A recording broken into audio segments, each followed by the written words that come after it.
Just by sheer chance, our scripture reading and our affirmation are actually quite close to each other, even though they might not be necessarily so. The affirmation on income is always an interesting one. Every so often it's fallen on Easter Sunday. And if we've had the intelligence to shift it, every once in a while we haven't, and it's a bit weird. You're talking about the resurrection of Jesus, then you're talking about how to make money in the world.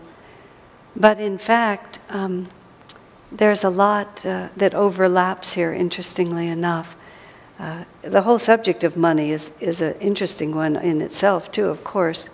In Master's book, How to Be Happy All the Time, a great deal of that book is actually about money. That's not in the title, but a great deal of unhappiness in people's lives comes from usually the lack of money, in some cases the excess of money. But the happiness and money are very closely related, and Master, being so exceedingly practical in the way he presented these teachings, when he really started talking about happiness, he really started talking about where people move in all of this.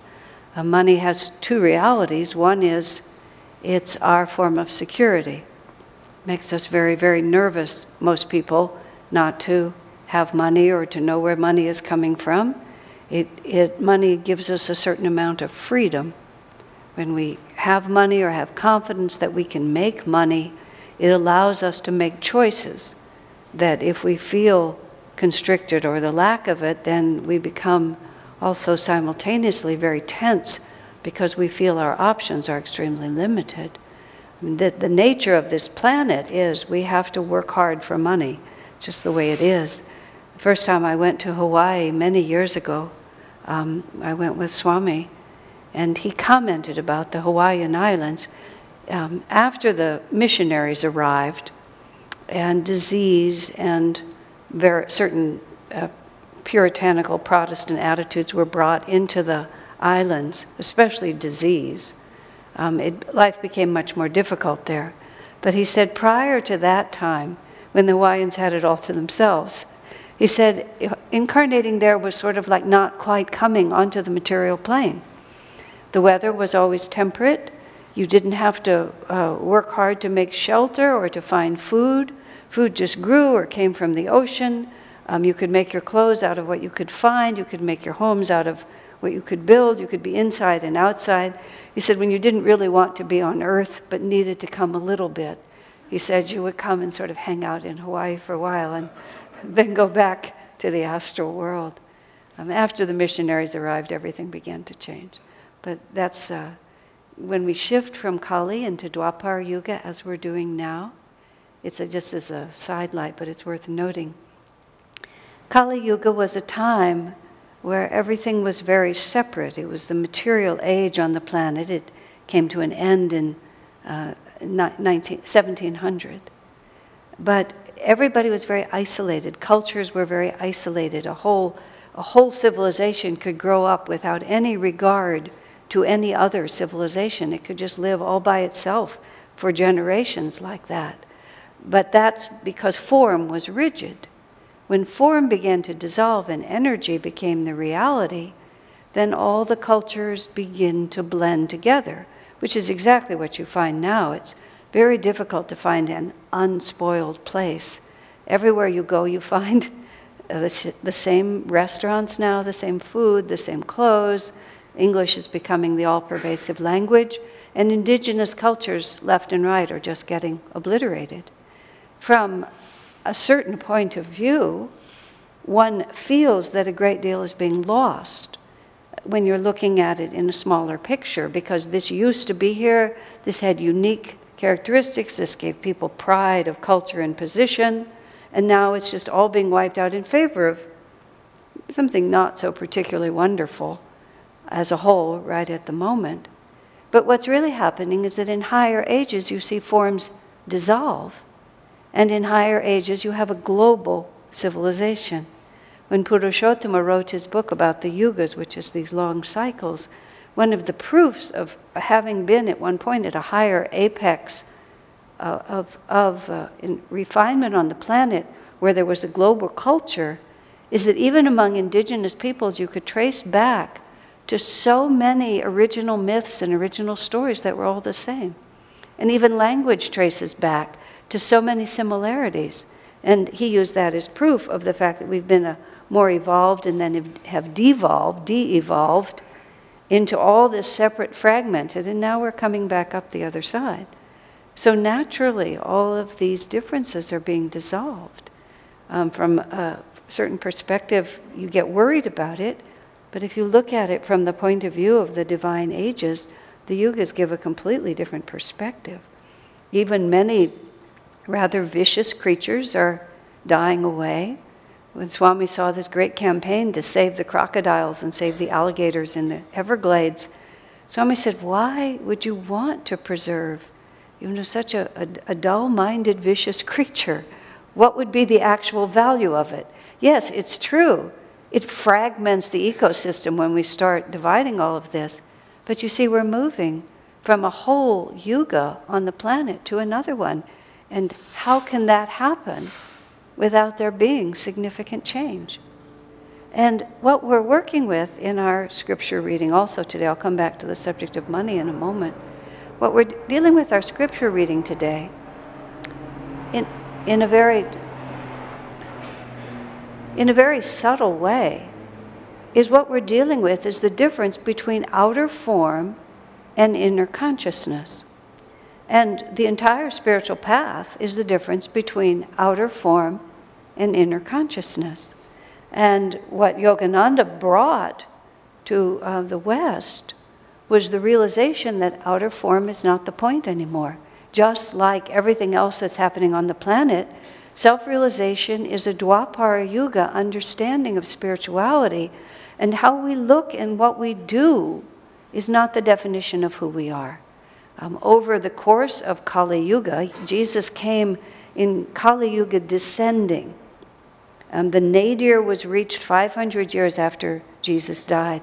So Jesus brought a complete state of self-realization that transcends all the yugas. The yugas are a physical phenomenon on a physical planet.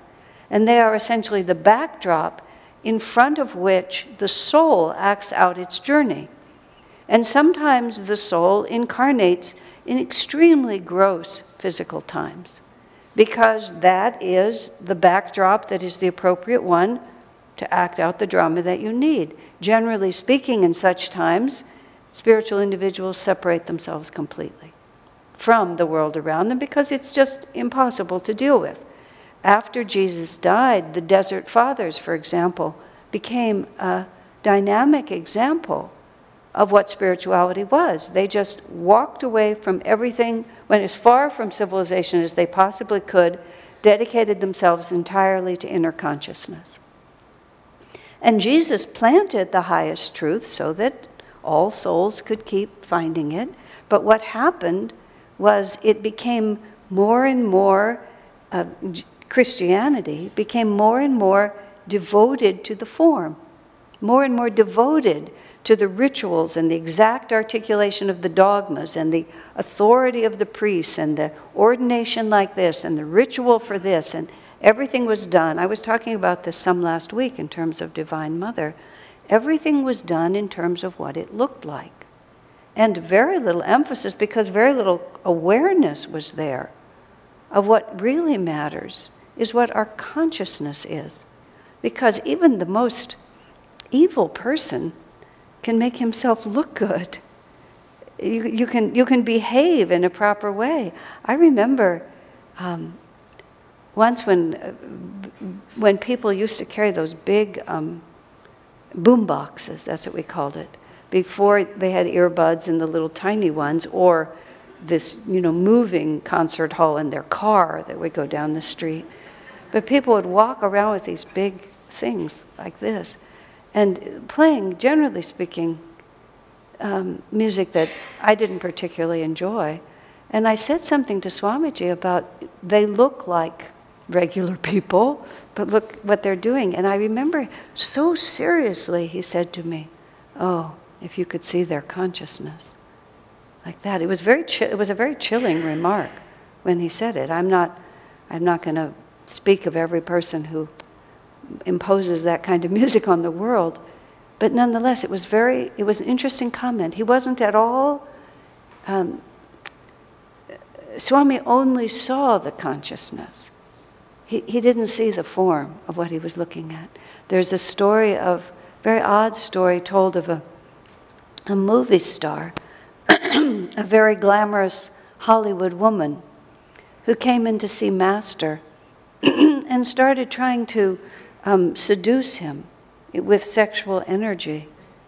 And Master just, looked at her, and then he stood up with great sternness and spoke extremely harshly to her about her evil consciousness. And it turns out she was infected with syphilis.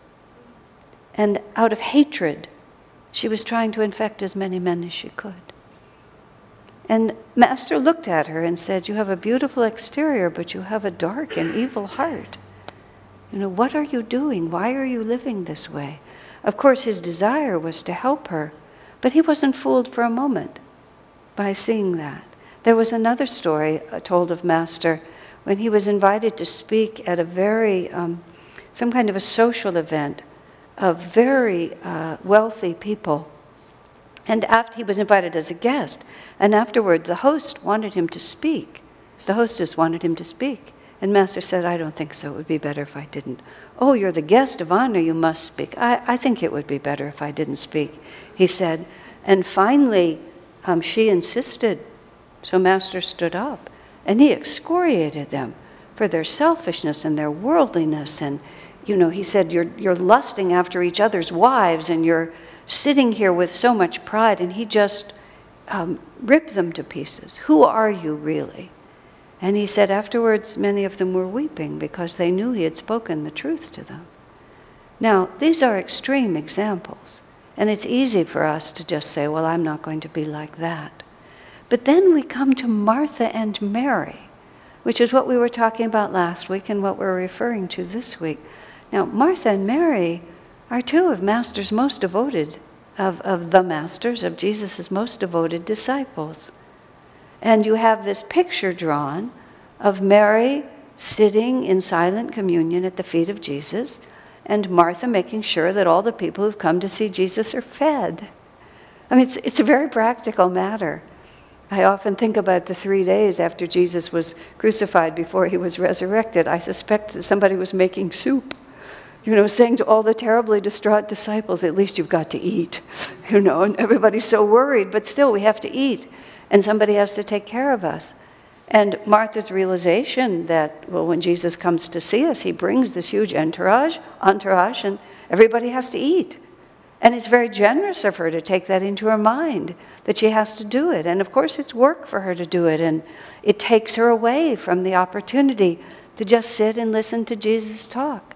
We had Swamiji in our house many, many times, and there was always that balancing between the desire to just sit in the living room with people coming and going and listening to the conversation, and standing in the kitchen making the soup, and working out exactly how those things would balance. So when this scene is described in the Bible, it's an extremely realistic scene. It's a place I've been many, many times in my life. Swami's doing something beautiful in the living room, but everybody needs soup. And so, but what happened to Martha, she forgot what she was doing. She forgot that it's a privilege not only to serve the Master, but it's a privilege to serve the devotees. It's a tradition in India that not only do you serve the Master, but you serve all the devotees with equal devotion. And you touch the doorway of the temple because all the devotees have walked across it. Just the people who love God are also people that you love, and you feel it's an honor to serve. Martha forgot that Jesus has come to my own home. Here I am. How could I imagine a life more beautiful than this? What an honor it is to be anywhere near him, to be able to facilitate his mission, all the different things she could have thought of. All she thought of is, here I am stuck in the kitchen, doing all this work, while Mary, who's always mother's favorite, you know, or whatever it is that she's thinking, just does nothing like she always does. Now, we don't, we accrue a certain tiny bit of automatic good karma just for doing the right thing. But it's very, very little, really. Because even the point of doing the right thing is not so much that, well, think of it this way, as Jesus himself said, the poor you will have with you always. And there was a story about Ramakrishna, and what the point of that is I'll make in a moment. There's a story about Ramakrishna and one of his disciples where the disciple was just talking so much about all the good he did here and the money he gave there and the good work he was doing here and the good work he was doing there. And Ramakrishna, in his very childlike way, without a touch of sarcasm, just said, "My, I wonder how God got along before you were born." Because the man was just seeming as if it was really all up to him. And even no matter how great the work we do, no matter how glorious the hospital, no matter how helpful the charitable work that we do, sooner or later, it all goes to dust. And everybody we help just dies and goes on to another incarnation. And pretty soon, no matter how well known we are, we're just forgotten. Swami Kriyananda used to love to go to Ramurti and Sita's bookstore where there were so many wonderful books. He just loved books and he would shop in that store so many times. But he said, as an author, it was also a little depressing because you would see each one of these representing, you know, just so much effort on the part of some individual, and with such joy they finally got their book published, and then you see 17 copies of it just sitting there, you know, on the bottom shelf. And you go in, I go in and ask for authors who used to be very popular and nobody even knows who they are and their books are out of print. And I mean, it all in the end just goes to dust. But the only reason, the reason it is enormously beneficial, and Jesus himself encouraged it, as Swami writes today, our selflessness, is because for us, what does endure is our consciousness. And how we use our consciousness and what reality we affirm every day, that's our enduring reality. That's what we experience. And that's what goes with us. Because when the hospital and everything has gone to dust, our individual consciousness eternally is existing. And whatever freedom from egoic self-concern that sacrificial work gave us, that we have forever. But there's Martha, and she's making soup for Jesus. But she's not really making soup for Jesus. She's thinking about how oppressed, how difficult, how mistreated, how lousy my sister is, just all these things. So what is her consciousness? I mean, what to speak of what the soup is going to do to the people who eat it. But what is she becoming? She's becoming bitter. She's becoming narrow-minded. She's becoming selfish. She's becoming distracted from what she's actually doing. So Jesus says to Martha, Mary's doing the right thing. And I love what the Swami always adds in with this. The Bible doesn't say whether Jesus said to Mary, go help your sister in the kitchen. Because he might very well have done so. I mean, on many occasions, I've seen Swamiji realize that we need help in the kitchen, and he'll either send someone or he'll end the whole satsang and send everyone to the kitchen. Because, yes, we all have to eat. And there's no reason why one person should always take that. But what the most important thing is consciousness. When I was learning more than I knew at the time about hard work and tension and many other factors, it was very interesting. Swamiji gave different advice to different people, and two of us laboring in the fields together really had very different awarenesses. The one laboring next to me, Swamiji was always urging, this was a factual situation, to do more, to do more, to do more, to do more. Me, he was always urging, This was his phrase, don't think you'll do more good merely by doing more. Because, he pointed out to me, once my consciousness flipped over into that energy, the magnetism was so bad that nothing good would ever come of it. And so I learned very early, it's not what you do, it's the magnetism that you put into it. And that's so much fun, really. Because what that means is that it's always just a question of where is my consciousness. And Swamiji writes, when we work, we should always be working for God, no matter what we're doing. And even if we can't, if our hearts are not pure enough to feel that we're just giving it to God, at least we can remember God. And the way he puts it, Swami puts it, it's very interesting. If Martha had even just thought about Jesus, Jesus would have been able to come into her and shift her consciousness back to joy. But once her thought turned away from service and only to self, then the door shuts. Because this whole world is vibrations. And this is the statement in the Bible in John. As many as received him, to them gave he the power to become the sons of God. Remember that? And you always think, well, of course I want to receive him. But receiving him isn't, I want, give me, give me. Receiving is actually having a vibration that can match. Because the emanations of the infinite, they don't change. We change, but they don't. It's singular. The presence of the masters, the presence of Jesus now, as much as when he walked in Jerusalem, Yogananda, all of the masters, Swamiji's presence, it's all just there, unchanging through all eternity. It's really quite amazing to think about. The reason we experience it so differently is because we're always shifting. We're always shifting in and out of receptivity. And selfless service is a very powerful way to put ourselves on the right vibration. Because what it does for us is we say, I value a greater reality more than I value myself. Instead of thinking, I want to rest, I want this for myself, I need that, nobody's paying me, I want this, I want that, we think, quite simply, how can I serve? How can I give? I would have been remembering just so many decades of the privilege of being part of a spiritual work.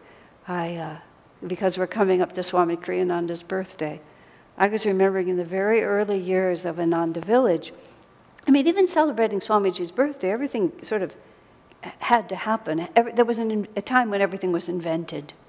There was the first few years, it just didn't occur to people to celebrate Swami's birthday. They weren't understanding his relationship to us and so on. But there came a point where we started celebrating it. And we just started making these great big celebrations. We didn't have any buildings, and it was springtime, so we tended to go out into some field somewhere and just create something. Put up a pavilion, carry furniture out there. Everybody would just come.